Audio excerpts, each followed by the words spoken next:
So a number of you guys have been asking us to talk about the difference between a credit card and a debit card.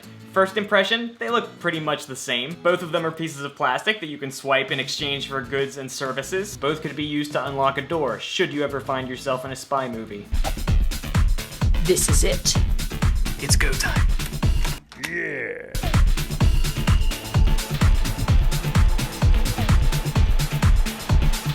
Now, the biggest difference between a debit card and a credit card is whose money you're spending. With a credit card, you're using a line of credit. In other words, when you make a purchase, you're using the bank's money. You're expected to pay that money back, usually in smaller monthly chunks until the debt is paid off. And if you don't pay off your credit card in full, you will usually be charged interest on your monthly balance until it's completely paid off. And this interest can be substantial. According to Bankrate.com, the median credit card interest rate is 29%.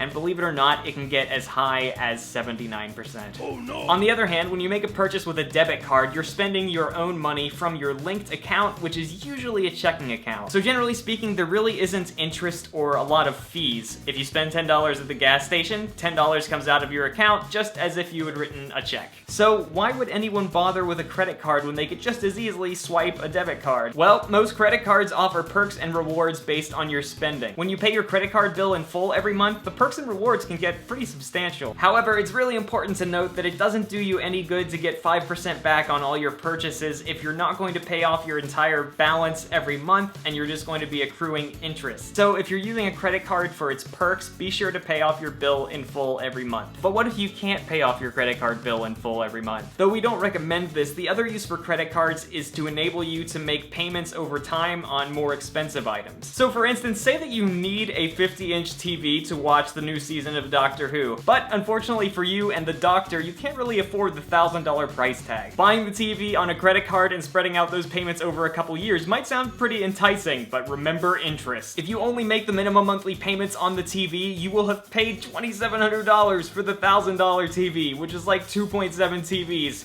which is not what you get. You only get the one TV and regrets. Of course, debit cards have their advantages and disadvantages too. Advantages: debit cards are typically accepted at more locations than credit cards. Debit cards usually don't have a minimum purchase required to use them like credit cards usually do. And because you're not using a line of credit with a debit card, if you happen to have a low credit score, it shouldn't impact your ability to get a debit card. One unique disadvantage of debit cards is that because it's linked to your account, should the card or card data be stolen, the effects of fraud would be immediate. With a credit card, the charges would first go through a bank, which would give you more time to dispute them. But if you protect your physical card and keep your PIN private, you'll probably be okay. Also, never use public Wi-Fi for anything with passwords.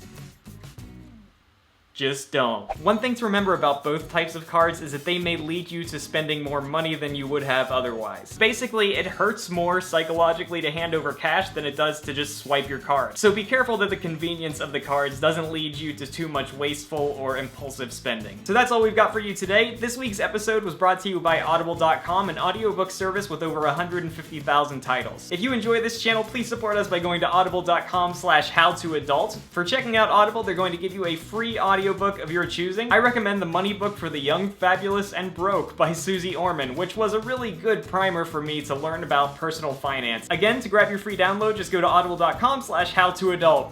Thanks, guys.